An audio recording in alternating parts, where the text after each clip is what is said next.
دعائیں کیوں رک جاتی ہیں؟ ہمیں دعائیں کیسے کرنی چاہیے؟ ہمارا آج کا ٹاپک کیا ہے کہ ہمیں آخر ہماری دعائیں قبول کیوں نہیں ہوتی؟ ہمیں دعائیں کیسے کرنی چاہیے؟ ہمیں دعا کس سے کرنی چاہیے؟ ہمیں دعا کس کے وسیلہ سے کرنی چاہیے؟ ہمیں دعا کس کے ذریعہ سے کرنی چاہیے؟ ہمیں دعا کس کے نام سے کرنی چاہیے؟ کس وقت پہ کرنی چاہیے؟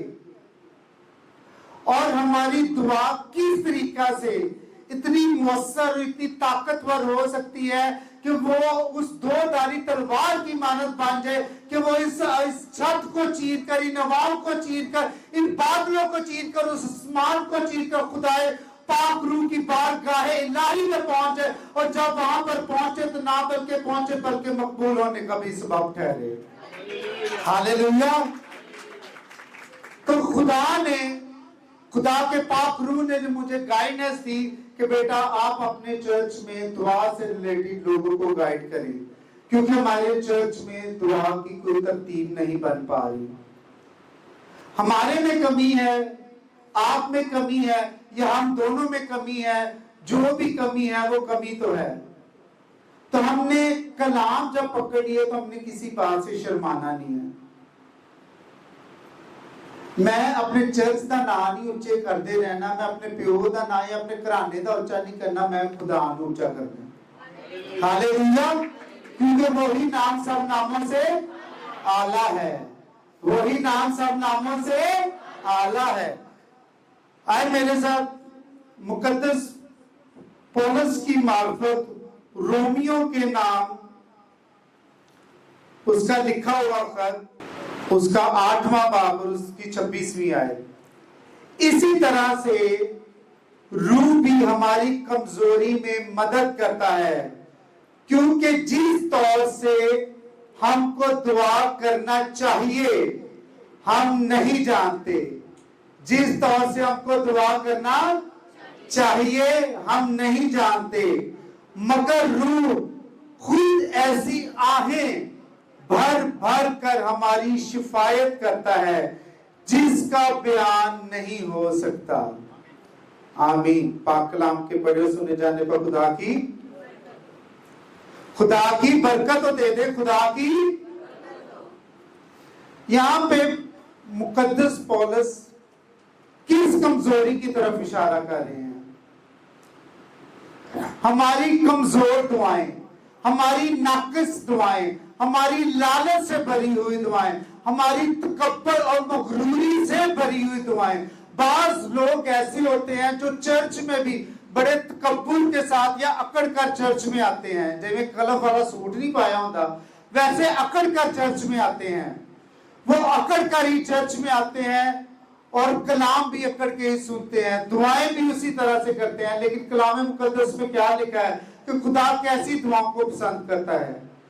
جو عاجزی سے، انکساری سے، حلیمی اور فروتنی سے بھری ہوں۔ خدا اس طرح کی دعاؤں کو پسند کرتا ہے۔ اور آگے لکھا ہے کیونکہ جس طور سے ہم کو دعا کرنا چاہیے ہم نہیں جانتے۔ یہ کوئی زیادہ ہی نہیں چرچ ہماری بستی ہوگی کہ کلام میں لکھا ہے، مقدس پولس تو کہتے ہیں جس طرح سے ہمیں دعا کرنا چاہیے ہم تو جانتے ہی نہیں ہیں۔ 50% تو کرسچن ایسے ہیں جو دعا ہی نہیں کرتے، اور 30% کرسچن ایسے ہیں جو دعائیں تو کرتے ہیں مگر ان کی دعائیں اتنی زیادہ ڈیمانڈ سے بھری ہوتی ہیں کہ اگر ان کے بس میں ہو تو سیدھا ہی خدا نو اپنے گھر دا جڑا ہے گروسری ہی دے دے، وہ دی لسٹ ہی بڑھا دے کہ لے خدا ساڈیاں ضرورتاں پوریاں کردا پھر۔ اور جو 10% لوگ ہیں، صرف 10% جو لوگ ہیں وہ دعا کرتے ہیں مگر ان بیچاروں کو اس بات کی ترتیب کا ہی نہیں پتا ہوتا، انہیں اس بات کا اندازہ ہی نہیں ہوتا کہ ہمیں دعا کس سے کرنی چاہیے۔ وہ خدا کو بھی باپ کہی جاتے ہیں اور یسوع کو بھی باپ کہی جاتے ہیں۔ میرا باپ یہاں پر بیٹھا ہے، جو اس کا باپ ہے وہ میرا کیا لگا؟ بلند آواز سے کہیے۔ اور اگر یسوع ہی ہمارا باپ ہے تو پھر یسوع کا باپ ہمارا کیا لگا؟ بھول گئے ہو دس دو تو دادا کا تو یہاں پر کہیں نہیں ذکر. کلام مقدس میں تو خدا یسوع مسیح نے واضح کہا ہے کہ اے ہمارے باپ. کس طرح سے کہا ہے؟ کئی لوگ کہتے ہیں آئے ہمارے باپ. آئے جی میں درد ہوتی ہے نا.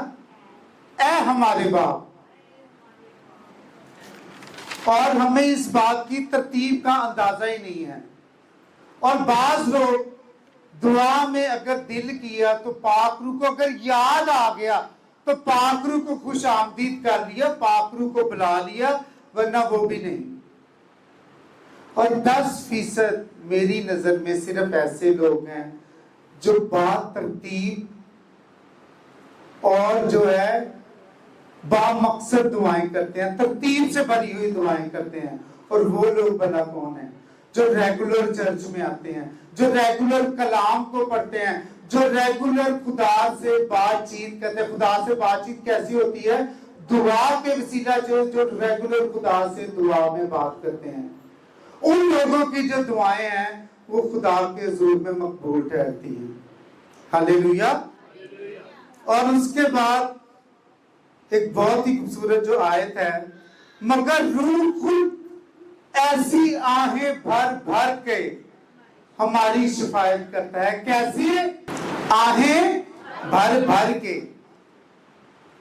یہ تو میں نے آپ کو پاک روح کی بات بتا دی کہ پاک روح ہمارے لیے آہیں بھر بھر کے دعائیں کرتا ہے.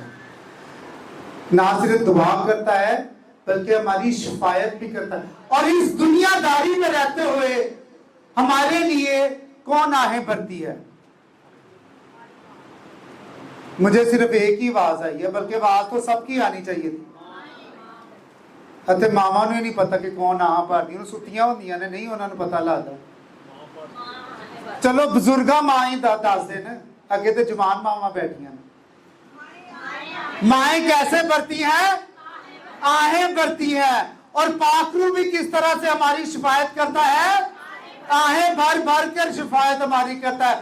اور یہ شفاعت کا مطلب ہوتا ہے کسی کے لیے درخواست کرنا, کسی کے لیے التجا کرنا, کسی کے لیے فریاد کرنا.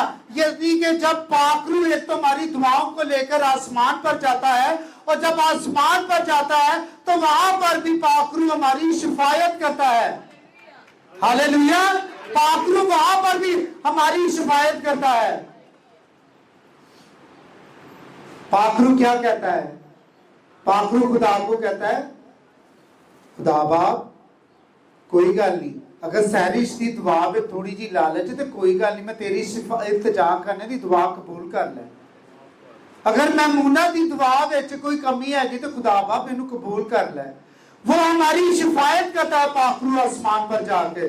اور نہ صرف پاک روح ہماری شفاعت کرتا ہے بلکہ اسی میں آپ میں سے 34ویں آیت بھی دیکھیے. 34ویں آیت میں لکھا ہے, کون ہے جو مجرم ٹھہرائے گا؟ مسیح یسوع وہ ہے جو مر گیا بلکہ مردوں میں سے جی اٹھا اور خدا کی دائنی طرف ہے اور ہماری شفاعت بھی کرتا ہے. ہاللیلویا. یعنی کہ خدا کے دائنے ہاتھ پر یسوع مسیح بھی ہوتا ہے, یعنی کہ باپ بھی وہاں پر موجود ہوتا ہے, اور یسوع مسیح کیا ہے؟ بیٹا بھی وہاں پر موجود ہوتا ہے. اور جو پاک روح ایک ماں کی شکل میں وہ بھی ہماری شفاعت کرتا ہے. اور آپ مجھے بتائیں کہ جس گھرانے کی دعاؤں میں دو مقدس اور بلند ہستیاں شفاعت کرنے کے لیے خدا کی بارگاہ الہی میں موجود ہو, کیا ان کی دعائیں رکنی چاہیے؟ کیا ان کی دعائیں رکنی چاہیے؟ ایک جگہ پر تو کون ہماری شفاعت کر رہا ہے؟ یسوع. اور یسوع کون ہے؟ اور دوسری جگہ پر پاک روح. اور یہاں پر آہیں بھر بھر کے ہمارے لیے کس طرح فریاد کر رہا ہے, شفاعت کر رہا ہے؟ کس کی طرح ہمارے لیے شفاعت کر رہا ہے؟ ماں کی طرح. اور اسی ماں کو ملنے کے لیے ایک عظیم و بابرکت بلند کردار ماں نے پورے 10 دن دعائیں کی اسی پاک روح سے ملاقات کرنے کے لیے. آپ ملنا چاہیں گے اس ماں سے بھی؟ میرے ساتھ اعمال اس کا پہلا باب اس کی 14ویں آیت، اعمال اس کا پہلا باب اس کی 14ویں آیت پاک کلام میں سے میں آپ کے سامنے تلاوت کروں گا۔ یہ سب کی سب چند عورتیں اور یسوع کی ماں مریم اور اس کے بھائیوں کے ساتھ ایک دل ہو کر دعا میں مشغول رہے۔ ہاللیلویا۔ یسوع کی سگی ماں جس نے اسے اپنی کوکھ سے پیدا کیا، ماں مریم، اس مقدس خاتون کی بات کر رہا ہوں کہ وہ بھی اس پاک روح کو ملنے کے لیے مسلسل 10 دن تک دعائیں کرتی رہی، اور اس کے سگے بھائی ان کا بھی یہاں پر ذکر ہے کہ وہ بھی پاک روح کو ملنے کے لیے 10 دن تک دعائیں کرتے رہے۔ 10 دن تک دعائیں کرتے رہے۔ اس کا مطلب ہے کہ پاک روح کسی کے باپ کی جاگیر نہیں ہے۔ ہم لوگ صرف ایک کورس گا کر سمجھتے ہیں کہ پاک روح آ گیا ہمارے پاس۔ ہم ایک کورس گاتے ہیں اور اس کورس میں میں دیکھتا ہوں کہ بعض لوگوں نے آنکھیں بند کی ہوتی ہیں، بعض لوگوں نے آنکھیں کھلی رکھی ہوتی ہیں۔ بعض لوگ کورس گاتے ہیں، بعض لوگ وہ بھی نہیں گاتے۔ بعض لوگ اپنے ہاتھوں کو آسمان کی طرف بلند کرتے ہیں، بعض لوگ وہ بھی نہیں کرتے۔ تو پاک روح اس طرح سے ہماری شفایت کرے گا۔ ہمیں تو ابھی تک پاک روح کو ویلکم کرنے کے جو آداب ہیں اسی کے بارے میں علم نہیں ہے۔ ہم تو پاک روح کو بھی اس طرح سے بلاتے ہیں جی میں گھر دا کوئی چھوٹا بچہ نہیں ہوگا، پاک روح آ جا۔ پاک روح کو مانگنے کے لیے 10 دن دعائیں کی گئی۔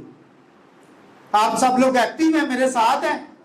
کتنے لوگ یہاں تک برکت حاصل کر چکے ہیں؟ ہم لوگوں کا یہ عالم ہے کہ ہم لوگ اگر گھر میں اگر کوئی شخص دعا کر رہا ہو تو ہمیں چاہیے کہ ہم روحانی طور پر ایک روحانی سولجر بن کر اس کی دعا کی پہراداری کریں۔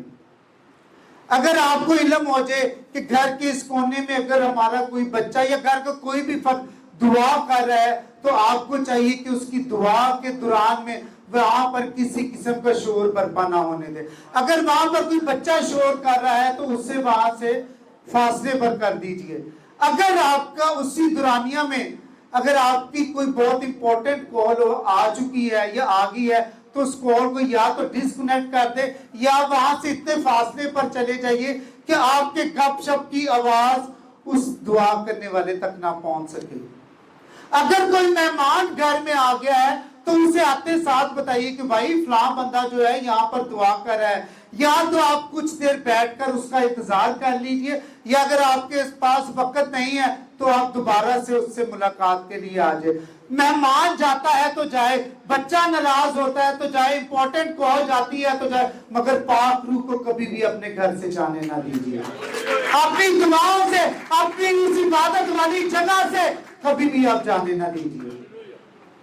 یہ پاک روح کی امپورٹنس ہے۔ ہم نے تو فون، ہم تو جب دعا کر رہے ہوتے تو ہم نے تو فون پاس رکھا ہوتا ہے، جیسے ہی ایک واٹس ایپ کا میسج آئے تو ایک آنکھ کھول لی۔ میں آپ کو اپنی بات بتاؤں گا، میں جب بھی پریئر میں بیٹھتا ہوں تو میں اپنا موبائل فون جو اپنے کمرے سے باہر رکھتا ہوں، سائلنٹ پہ لگا دیتا ہوں۔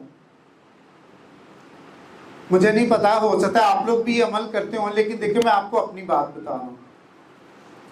تھوڑی سی نظم و ضبط اپنے بنائیے دعا کے لیے۔ اول تو ہماری دعاؤں میں ترتیب ہی نہیں ہوتی۔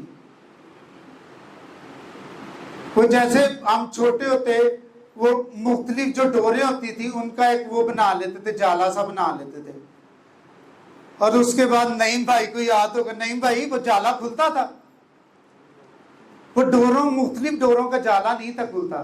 اسی لیے اسی طرح ہم ایک دعا میں ہم نے شکر گزاری بھی ڈال دینی ہے، اسی میں ہم نے اپنی بیماریاں بھی ڈال دینی ہیں، اسی میں اپنے اپنی حفاظتی دعائیں بھی ڈال لینی ہیں۔ وہ پورا ایک کھچڑی سی بنا کے گنجل سے بنا کے اسی پاک روح میں دے دینا ہے، پاک روح تے جا کے کھول دا نہیں، شفایت بعد چو کر لی۔ हालेलुया। अब मेरे साथ आप पहला पत्रस उसका 3 बाब उसकी 7वीं आयत पाक कलाम में से मैं आपके सामने तलावत करूंगा। ऐ शोरो, तुम भी बीवियों के साथ अक्लमंदी से बसर करो और औरत को नाजुक ज़र्फ जानकर उसकी इज्जत करो और यूं समझो कि हम दोनों जिंदगी की नेमत के वारिस हैं, ताकि तुम्हारी दुआएं, बुलंद आवाज से कहिए, ताकि तुम्हारी दुआएं। यहां पे मुकद्दस पतरस मसीह शोरों से बात कर रहे हैं। वो उनको कुछ समझाना चाह रहे हैं। उन्हें क्या कह रहे हैं कि जो औरत है वो जिस्मानी तौर पर एक नाजुक ज़र्फ है, बदनी तौर पर कमजोर है। सिर्फ जिस्मानी तौर पर कहे, जुबान का जिक्र नहीं कि वो सिर्फ जिस्मानी तौर पर कमजोर है। इसका मतलब ये नहीं है कि औरत जो है रूहानी तौर पर भी कमजोर है।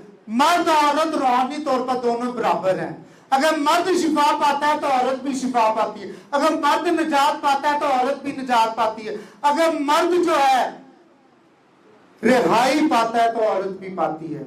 अगर मर्द फजल पाता है तो औरत भी फजल पाती है। हालेलुया।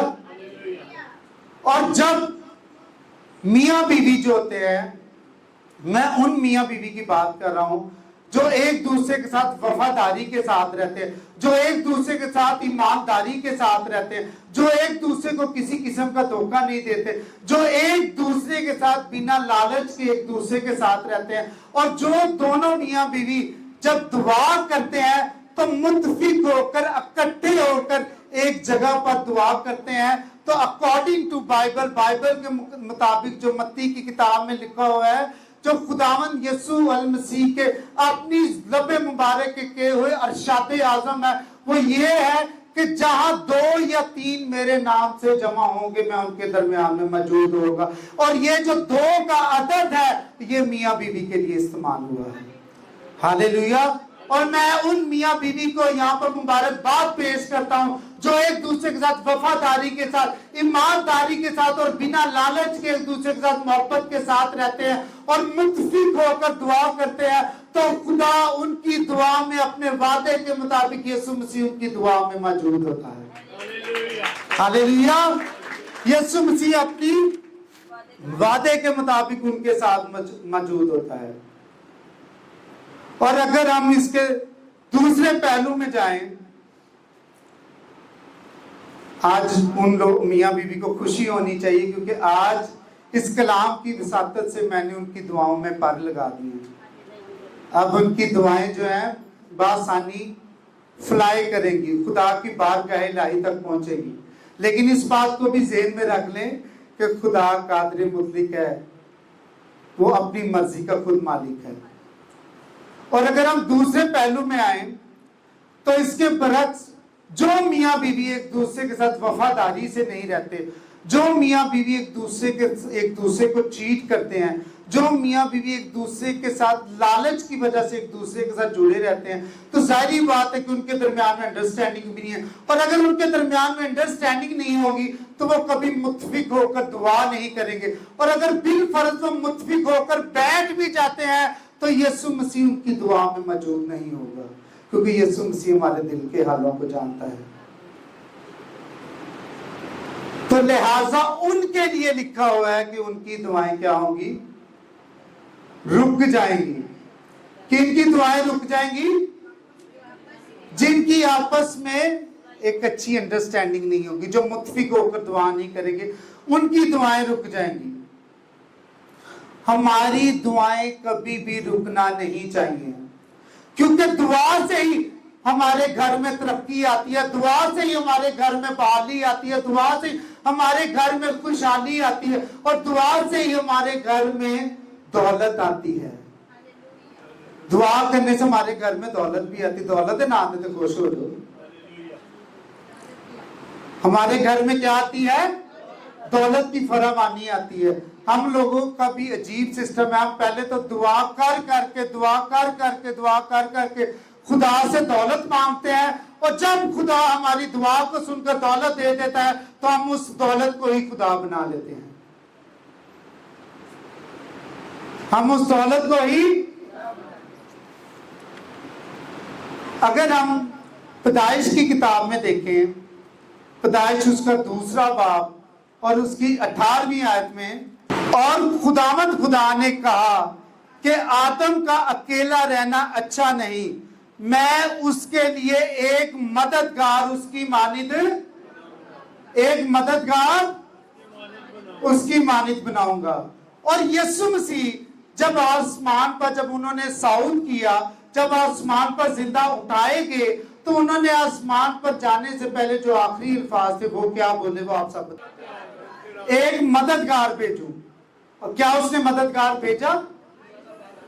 اس نے اپنے وعدے کے مطابق روح القدس کو مددگار کی شکل میں بھیجا.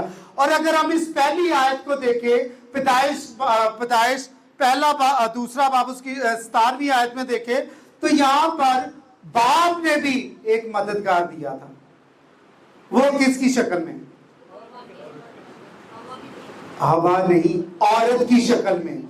پہلے عورت کہا گیا، پھر اس کے بعد بیوی کہا گیا، پھر اس کے بعد اس کا نام رکھا گیا. اس کا مطلب ہے کہ جب آپ متفق ہو کر اپنے گھر میں دعا میں بیٹھتے ہیں، تو یہ میں آپ لوگوں کے لیے اور زیادہ خوشی کی بات بتانے جا رہا ہوں، فخر اور ترقی کی بات بتانے جا رہا ہوں، حوصلہ مندی کی بات بتانے جا رہا ہوں کہ جب آپ متفق ہو کر گھر میں دعا کے لیے بیٹھتے ہیں تو آپ کے ساتھ ایک مددگار ایک عورت کی شکل میں آلریڈی موجود ہوتی ہے. بس آپ نے دعا کر کے ایک اور مددگار کو وہاں پر بلانا ہوتا ہے. وہ مددگار کون سا ہے؟ روح القدس. ہاللیلویا. اور اس طرح 2 مددگار ہماری دعاؤں میں ہمارے ساتھ ہوتے ہیں، اور 2 مددگار بیٹا اور پاک روح، ماں اور بیٹے کی مانند آسمان پر ہماری شفاعت کے لیے موجود ہوتے ہیں. تو پھر ہماری دعائیں رکنی چاہیے. ہمیں تو اتنے جوش سے، اتنے ولیمے کے ساتھ ہمیں دعا کرنی چاہیے. بس ہم کہاں سے نقصان اٹھاتے ہیں؟ کیونکہ ہماری دعاؤں میں لالچ بھرا ہوتا ہے، ہماری دعاؤں میں کوئی ترتیب نہیں ہوتی، کوئی سیمیٹری نہیں ہوتی. اس لیے پاک روح سے لے کے تو جاتا ہے، مگر جس طرح سے اس کو آہیں بھر کے، آہیں کیوں وہ بھرتا ہے؟ وہ ہمارے لیے ریکویسٹ کرتا ہے. خدا کی بارگاہ الہی، متی کی کتاب اس کا 14واں باب اور اس کی 19ویں آیت میں آپ کے سامنے پاک کلام میں سے تلاوت کروں گا. ہم نے پہلے ٹاپک میں کیا سیکھا کہ کتنی ہماری شفاعت کرتے ہیں؟ روح القدس اور بیٹا، یہ ہماری شفاعت کرتے ہیں. اور دوسری ٹاپک میں ہم نے کیا سیکھا کہ 2 مددگار ہیں. ایک مددگار کون ہے؟ وہ مددگار تے ہاتھ چوک دیں، مددگاراں دی تے آواز آنی چاہیے. آپ لوگ تو اتنے ویلیویبل ہیں اکارڈنگ ٹو بائبل. کوئی بات نہیں، اگر آپ نے گناہ کیا تو نجات بھی آپ لوگوں کے وسیلہ سے آئی ہے دنیا میں. نجات دہندہ آپ کے وسیلہ سے اس دنیا میں آیا ہے. ہاللیلویا. ذرا اپنے لیے زور سی تالیاں بجائیے. اور اب متی کی کتاب اس کا 14واں باب اور اس کی 19ویں آیت میں آپ کے سامنے پاک کلام میں سے تلاوت کروں گا. اور یہ ٹاپک آپ تقریباً، یہ جو معجزہ میں آپ کو بتانے جا رہا ہوں، یہ سب لوگ اس معجزے کو جانتے ہیں. پھر اس نے وہ 5 روٹیاں اور 2 مچھلیاں لی اور آسمان کی طرف دیکھ کر برکت دی اور روٹیاں توڑ کر شاگردوں کو دی، اور شاگردوں نے لوگوں کو یہاں پر مسیح کے پیچھے جو فلسفر ہیں یا جو تھیولوجیکل ہیں، ان کے مطابق جو ہے یہاں پر 5000 کا عدد لکھا ہوا ہے، لیکن ان کے مطابق کہ یہاں پر لگ بھگ 20,000 کی تعداد تھی. کتنے لوگوں کی تعداد تھی؟ 20,000 لوگوں کی تعداد تھی. اب آپ یہاں پر دیکھیں کہ یسوع مسیح انہیں کیا حکم دیتے ہیں، حکم الہی کیا جاری کرتے ہیں उन सब लोगों को ये हुक्म देते हैं कि तुम सब लोग जो है तरतीब से घास पर बैठ जाओ। क्या कहते हैं कि तुम लोग तरतीब से घास पर बैठ जाओ। मगर हैरान कर देने वाली बात तो ये है कि वहां पर आखिर 20,000 की जमायत थी, वहां पर किसी ने ये ना देखा कि भाई यहां पर तो हमें कोई खाना पकता हुआ भी नजर नहीं आ रहा, यहां तो हमें आसपास कोई सराहा या कोई होटल भी नजर नहीं आ रहा। मगर उन लोगों की फरमाबरदारी देखें कि वो यीशु मसीह के कहने के मुताबिक उस जगह पर बड़े तमीज से तरतीब से बैठ। इस बात को जानने के बावजूद, इस बात को देखने के भी बावजूद कि ये शख्स जिसका नाम यीशु है, यीशु नामी जो शख्स है, ये हमारे पेट को किस तरह से भरेगा। और यीशु मसीह ने उस अवाम को, उनको सैर करने के लिए उन्हीं में से एक बच्चे से 5 रोटियां 2 मछलियां ली। 5 रोटियां। तो क्या उस भीड़ ने वहां पर बैठकर बड़ा उद्यम मचाया, बड़ा शोर मचाया? वो वहां पर एक लाइन में बड़े सलीके से बैठ गई। और इंतजामिया भी देख लें, महज 13 लोगों की इंतजामिया, 12 शगीर्द और 13वां यीशु मसीह को थे, 13 लोगों की इंतजामिया।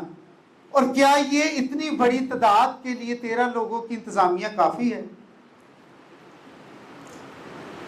जी अनस भाई, काफी है? 13 लोगों की इंतजामिया बहुत कम है, बहुत कम है 13 लोगों की इंतजामिया।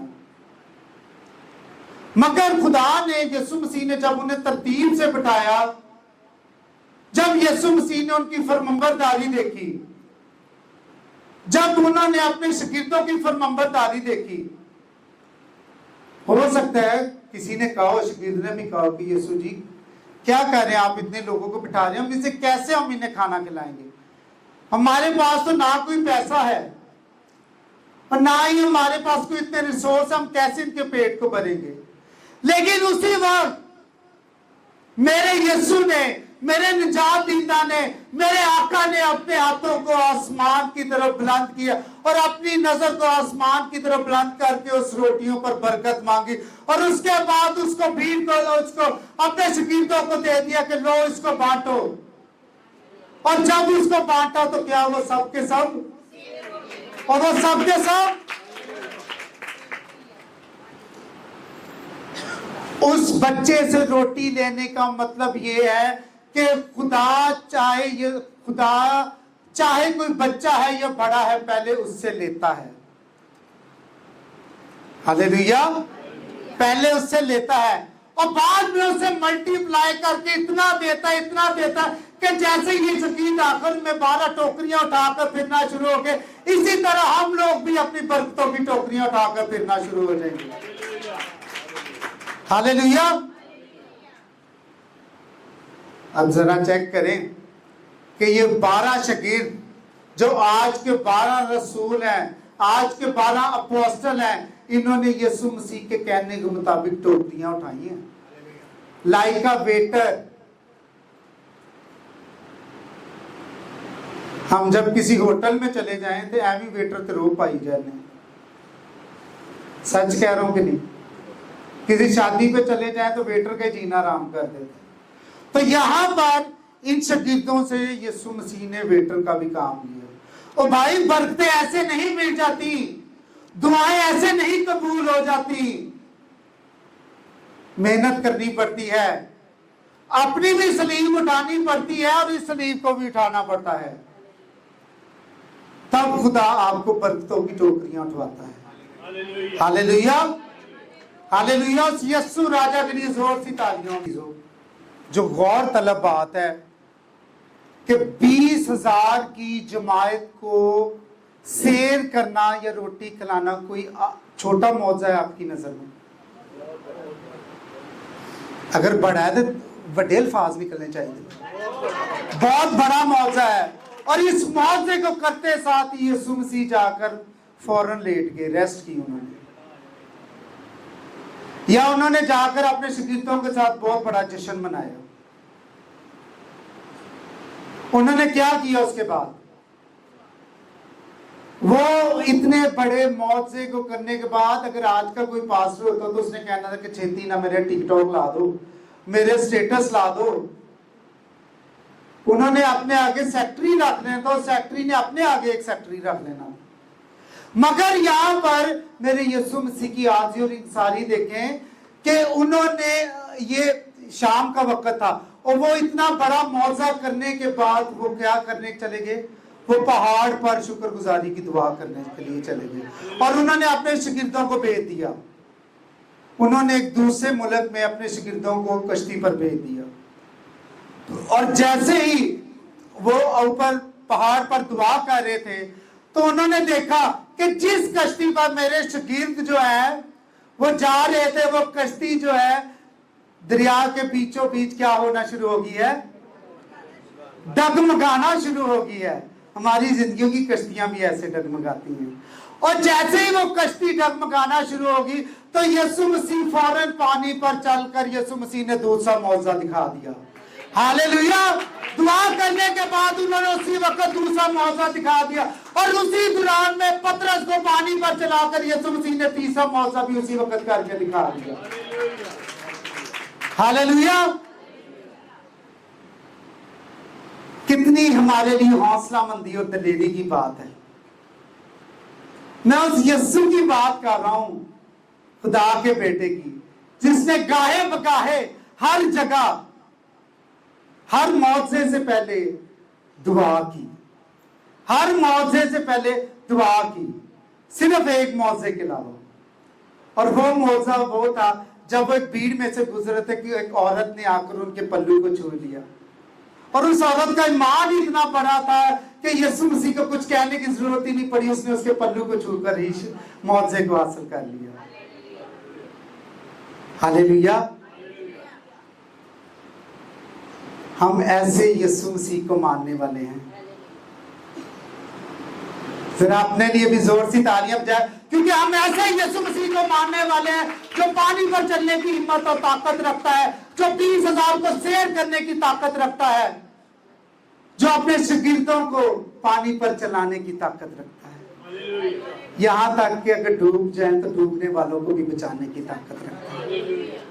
और हमें इस बात की दिलेरी देता है, हमें इस बात की हिम्मत और ताकत देता है कि जो कुछ तुम मेरे नाम से मेरे बाप से मांगोगे वो तुम्हारे लिए हो जाएगा। आमीन। हमें उसके नाम से मांगना है। किसके नाम से मांगना है? मांगना किससे है? बाप से। किसके वसीला से मांगना है?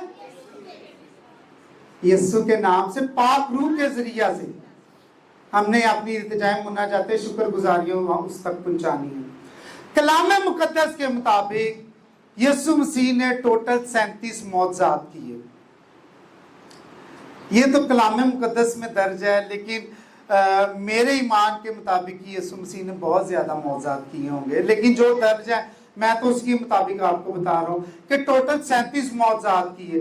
कहीं पर उन्होंने मुर्दों को जिंदा किया, कहीं पर उन्होंने लंगड़ों को चला दिया, कहीं पर उन्होंने जन्म के अंधे को आंखें दे दी। हर मौजज़ा, कहीं पर उन्होंने 10 कोढ़ियों को शिफा दी। हर मौजज़ा जो है एक से बढ़कर एक मौजज़ा। लेकिन उससे ज्यादा हैरान कर देने वाली बात यह है कि यीशु मसीह के शागिर्द ने, किसी ने भी उसको ये नहीं कहा कि ऐ यीशु बाप मुझे मुर्दे को जिंदा करना सिखा, मुझे कोढ़ियों को पाक और साफ करना सिखा, अगर और कुछ नहीं तो कम से कम यीशु बाप मुझे पानी पर ही चलना सिखा दे। उन्होंने क्या यीशु से सीखने की ख्वाहिश की? क्या बाप हमें दुआ करना सिखा। क्या करना सिखा? क्योंकि वो लोग यीशु मसीह के इस जो थी इस सीक्रेट को जान चुके थे कि दुआ के जरिए से ही मौजज़ात होते हैं, दुआ के जरिए से ही मुर्दा जिंदा होते हैं, दुआ के वसीले से ही जो है अंधों को आंखें मिलती हैं, दुआ के वसीले से ही जो है कोढ़ी पाक और साफ होते हैं। आज तक, आज के दौर तक अगर कोई भी शादी ब्याह हो تو स्पेशल खादम को बुलाकर, और किसी बात में बुलाएं ना बुलाएं, स्पेशल खादम को बुलाकर खाने पे दुआ करवाई जाती है। और मुझे बताएं, जिस खाने पर खुदा के खादम ने रूह और रास्ते से दुआ की हो, कभी वो आज तक खाना खत्म हुआ है? भाई वो आप खाना अपने घरों में भी लेकर जाते हैं और अपने मेहमानों में भी बांटते हैं। ये है दुआ की ताकत, दुआ की दलेरी, दुआ की फतहमंदी। आप जानते हैं कि दाऊद बादशाह जो थे,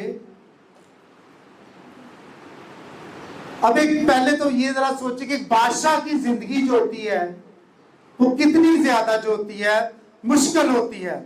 उसके ऊपर बहुत ज्यादा जिम्मेदारियां होती हैं, मुख्तलिफ मीटिंग्स करना, मुख्तलिफ लोगों की बातें सुनना, मुख्तलिफ जगहों पर आना जाना, मगर उसके बावजूद मुझे यहां पर बताएं, कोई ताड़े विचों बादशाह है? कोई भी नहीं है, यहां पर कोई भी बादशाह नहीं है। उसके बावजूद ये दाऊद बादशाह दिन में 7 मरतबा खुदावंद की शुक्रगुजारी किया करता है। अब जरा इस बात का एनालिसिस करेंगे किस तरह से ये अपने 24 घंटों में से 7 टाइम को मैनेज करता था, कि ये खुदा के हज़ूर 7 दफा शुक्रगुजारी करता था। और इसी की तरह अगर हम दानियल नबी की जिंदगी में देखें तो वो जिस मुल्क में असीरी में गया था, वो उसी मुल्क में दुआ कर करके गवर्नर के ओहदे पर फाइज हो गया। और उस गवर्नर के ओहदे पर फाइज होने के बावजूद भी, अब आप जानते हैं कि गवर्नर के पास कितनी पावर होती है, कितनी ताकत होती है, और इतने बड़े ओहदे पर फाइज होने के बावजूद भी वो शख्स दिन में 3 मरतबा खुदावंद के हज़ूर शुक्रगुजारी की दुआ किया करता है। कितनी मरतबा? 3 मरतबा। ना हम में से कोई बादशाह है, ना हम में से कोई गवर्नर है, फिर भी साडे विचों कोई दुआ नहीं करता। किसी को पूछ लो दुआ करना है, भाई चर्च क्यों नहीं आते? एवं। दुआ क्यों नहीं करते? एवं। कलाम क्यों नहीं पढ़ते? एवं। वो एक गीत है ना, एवं उम्र गवाई मूर्ख कि दुनिया कूड़ पसार आई। यानी कि जिन्हें दुआ नहीं करनी, जिन्हें कलाम नहीं पढ़ना, जिन्हें चर्च नहीं आना, ओदी मिसाल किते वर्गी, एक मूर्ख वर्गी, जो अक्ल से पैदल है।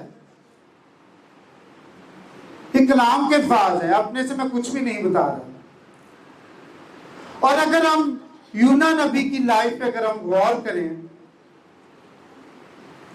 तो यूना नबी जब मछली के पेट में थे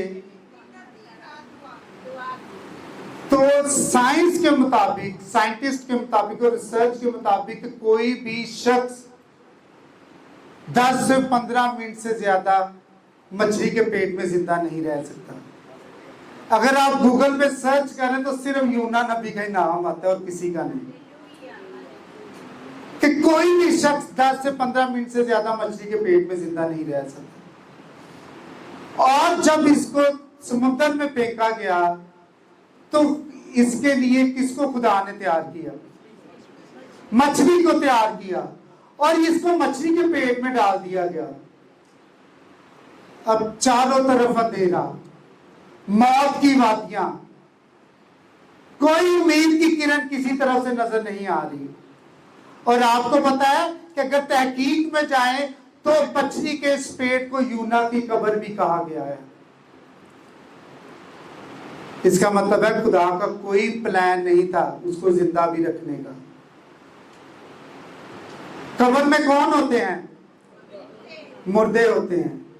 और इसी यूना ने उस मुर्दगी की हालत में, उस चंद बची हुई सांसों के साथ, उसने उस अंधेरे में, उसने उस मछली के पेट में, उसने उस कब्र के अंदर ही खुदा के खेमा को लगा दिया, दुआ करना शुरू कर दिया।